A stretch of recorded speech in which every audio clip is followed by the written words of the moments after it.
Hello again, Rabbi. Hello, Joe. So you have been a counselor for many years in many different situations, and you have experienced or worked with a lot of people who have gone through a lot of difficult times. Mhm. How do you begin when you first meet and sit down with someone? How do you start talking to them? One of the questions that I was trained to ask, and I've used it for many centuries because it works so well, is I'm going to ask you, what have you learned from the auto accident? What have you learned from needing cancer treatment? What have you learned from the death of someone whom you loved or the friend? What have you learned? And that opens us up to talking about and looking at how I've changed and what I've learned from something. And I can go back to being younger. I can go back to before the event. Then I can look at the event. And then I can now, it's post-event. And maybe that's what we're dealing with now is after the event or while we're in the process of it. So I would say, Joe, what have you learned from being a cartoonist? Don't be a cartoonist. And then my response would be, well, I don't know. And then fill in the blank there. So we want to talk about the changes that you've undergone. And we want to acknowledge that we change. And we also want to acknowledge that nothing is permanent, not even our own lives. So we want to step back and say, what is in the real world? And in the real world, we are subject to, we participate in events that are positive, negative, destructive, constructive. All these things are happening to us. And if I can stop for a moment and say, well, what have I learned from? And what has that done to me? How have I changed? And am I changing in a way that I like, that I want to stay? Or have I become something I don't want to be? You know, we always want to think in terms of positive changes or as opposed to something negative or hurtful or harmful. But that's not always the case. Now, I think I understand and can answer the question about what have I learned about being a cartoonist better. Now that I've tried it, a lot of the fantasies that I had about what it would be like to be a professional cartoonist have dissolved.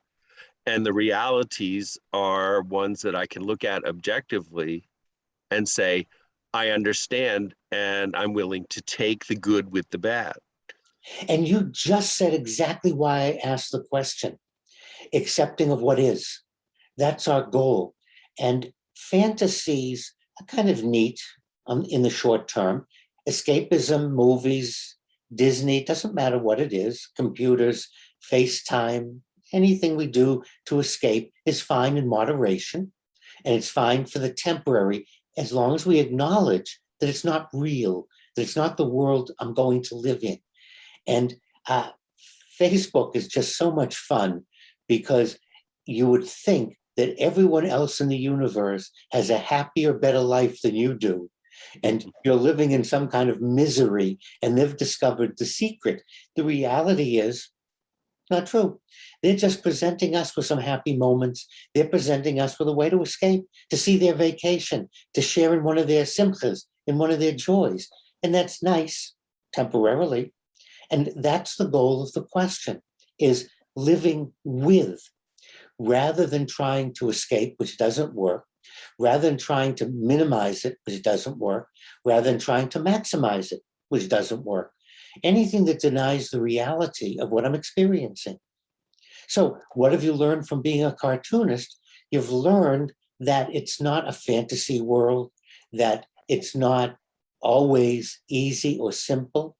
You've learned that there are editors, directors, producers that have an agenda or that would like to see a certain end product or want things to go a certain way.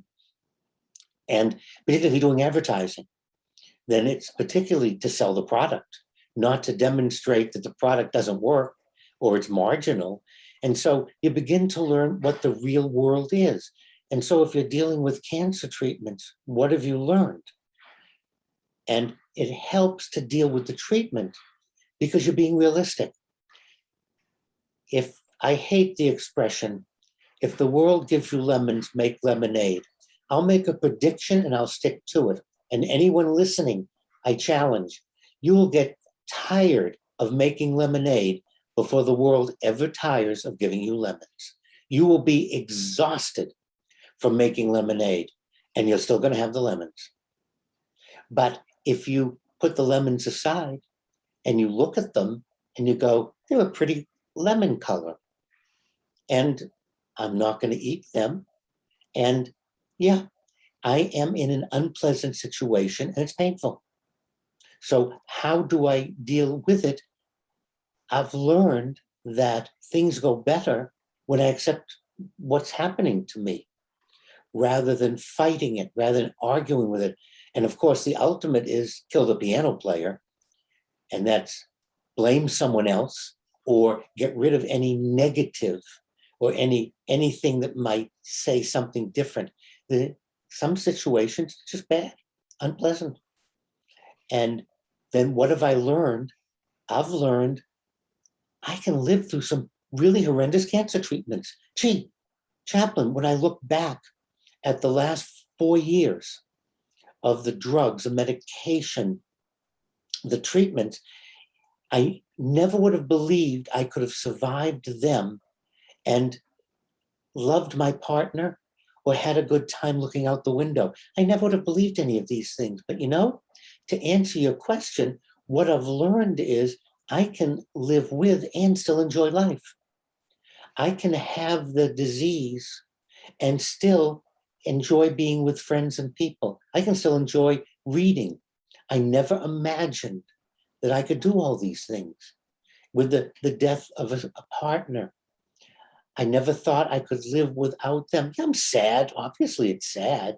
This doesn't get rid of the sadness. We're not talking about getting rid of the pain. We're not talking about that. We're talking about eliminating suffering, not the pain, not the event. That would be magic, and it doesn't work. So the question is, what have you learned? Look at all the things I've learned. I learned all about fat basket making. I learned all about trains in the American South because I was watching the TV station. Whatever we do, you stop and you go, wait a minute. Yeah, I have learned and I'm living with, and it's more pleasant now that I can talk about it, now that I've learned these things. And think about cartoonists who never accepted, never will accept that it's not simple, it's not easy. Some of them stopped drawing. They could have been great cartoonists, but all they did was complain about the boss, the supervisor, the assignment. They never did the cartoons. And then they dropped out, but they could have created some great cartoons if they stopped for a moment and said, gee, what I've learned is that in my profession, these things happen. This is what it means to be a cartoonist. This is what it means to be a physician. This is what it means to work in retail. And I can stop then and decide, do I want to stay in it? Or no, this isn't for me, but I won't stay in it and be miserable and unhappy. And that's our goal, Joe, to accept what is, to change what we can, and to say, yeah, I can deal with this in retail.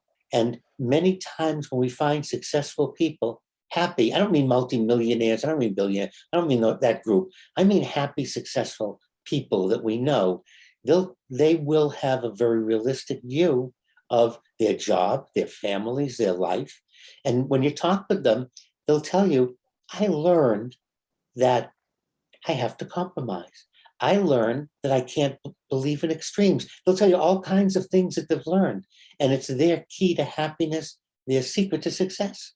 And so that's why I asked the question, Joe, what have you learned from being a cartoonist? You've learned that you're not going to be an author of a book without drawings or squiggles.